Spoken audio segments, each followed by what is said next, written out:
Welcome to Big Bark Sports. I'm Drew Baressa from Big Bark Media. Today's episode, we talk with former UW Oshkosh Titan lineman Joe Blitstein. Now, this is previously recorded. This was one of the first ones we did, so kind of bear with me a little bit on this. And thanks to our sponsor today, the Green Bay Blizzard. Blizzard football is back, and the 2022 season is just around the corner. Single game tickets now on sale.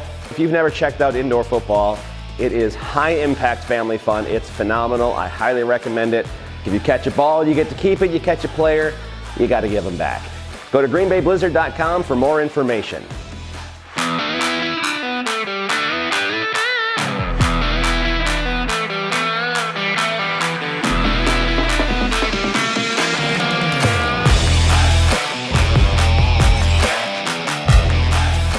And with that, here we are at Big Bark Sports. I'm Drew Baressa from Big Bark Media. Joining me today is UW Oshkosh, former UW Oshkosh, offensive tackle, Joe Blitstein. Yeah, correct. Nice. I had to work at that. It was very confused to me right away. I know I already told him this, but you can't have Blitz in your name and be a tackle. Right? You can stop the Blitz. So. Well, okay. Well, there you go. All right. So you're not like Johnny Kickstep. You know, that would be a better name. Something like that. You know, I don't know. Something like that. So anyway, Joe, thanks for joining us today. Thank you, man. It's awesome. It's super cool. So you just wrapped up your last season of college football. Yeah. Right. So what led you to Division III UW Oshkosh in the first place? So I was assigned to a lot of schools, like a couple different levels, but what really brought me here was just Coach C's message. I know he's gone now, but like when he was the head coach and when he was recruiting me, like just how brutally honest he was. It worked with a lot of the things I was raised, and I was like, all right, well, I want to play for someone who doesn't blow smoke, and he just tells you how it is. So I appreciated that, and I came here. I mean, that's a good quality. You don't want to have someone give you false hope, right? Because like in a lot of like youth sports today, where you got recruits being like, hey, come here, we're going to give you a starting spot, and it's like, really? I mean, so I think it's refreshing to have a coach being straightforward like that. So let's go back past UW Oshkosh. Where was Big Joe, Little Joe? Where did Little Joe start his football career? Littler Joe, because I don't know if it was always. All right. I mean, Relatively speaking, Littler Joe. I mean, I started playing when I was in third grade in Vernon Hills. It's like halfway between Six Flags and Chicago. And I was a big kid, so I was playing with like fifth and sixth graders. So like I've always been like an old lineman. Some kids are like, oh, I played fullback, I played linebacker. I'm like, no, I played guard and tackle my whole life. So in third grade, you guys had lines? Like, was it flag football? Or? No, I played tackle football with fifth and sixth graders as a third grader. Still had the double stripe, couldn't touch the ball, couldn't do anything fun. That was it. Born in the trenches, I guess. So they take littler Big Joe, who's a third grader, say, go play with these fifth and sixth graders, go block. Yeah.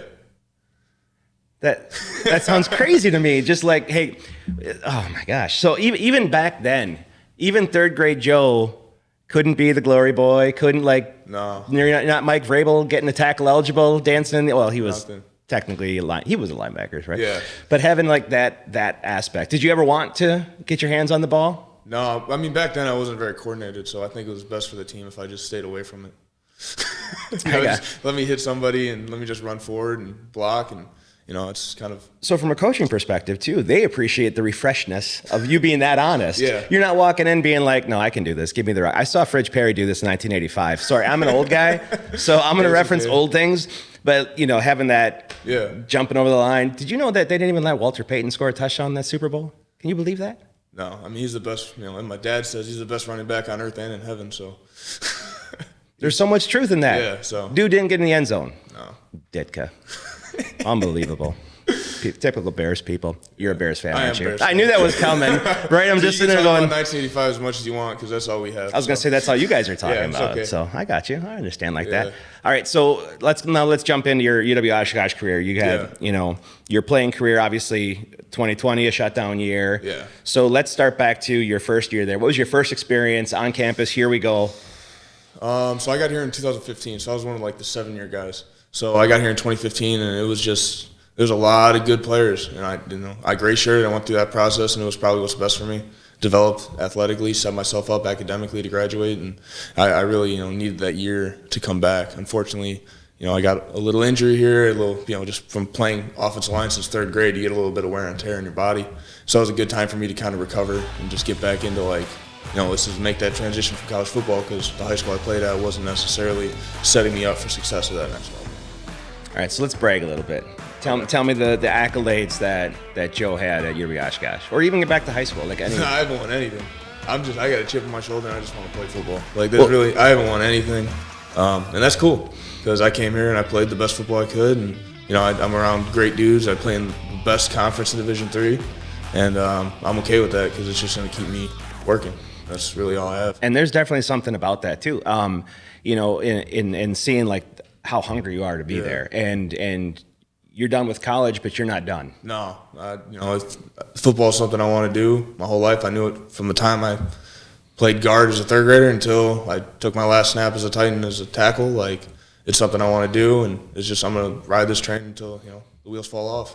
What kind of steps are you taking next? Right now, it's just all about developing to what it takes to that next level. Work on that foot speed, work on that strength, work on the power. Just keep learning and not shutting my mind off. Just keep going forward, because as soon as you stop, you're going backwards.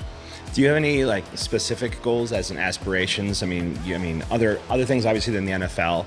We have the XFL coming back with the Rock running that. That'd be kind of cool to be a part of that. And that thing I thought was cooking along really nice before COVID shut that down. Well, the first time, but when COVID shut that down, because I thought it was doing pretty well. I mean, I keep reading stuff online. They're talking about like a merger with them and the CFL to make smaller cities in United States that don't have a team. There's things like that. I don't know what's going to happen, but whatever opportunity's out there, like, I'm not going to shut anything down. Like, I'm just looking for a shot, and so someone's going to get a workhorse. So you're open to anything. Anything. So like an indoor football league comes crawling. Anything just keeps going, and it builds a resume, and it just keeps me playing, doing what I like to do. Just so you know, if an indoor league comes and says you can play tackle for us, they're lying, because they don't have them. All right, they got 3 down linemen. If you're a starting tackle or tight end for an IFL team, I'm sorry, you really don't have a job. Yeah, it's tough. Yeah, but something like that, and they got and the indoor rules are different too. I mean, how is that something you think you'd be able to adjust for that? Yeah, I mean,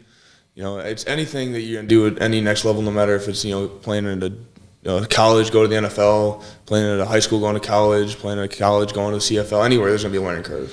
So it's just what you have to learn. It's not a lack of learning curve from one level to another. It's just what you have to learn that's different. What are you kind of doing to take those steps to get in front of those people, the recruiters, the coaches, the owners for those groups? Well, first off, I'm here, so we're doing this. We're gonna send this out, and hopefully, I compiled a nice little highlight reel.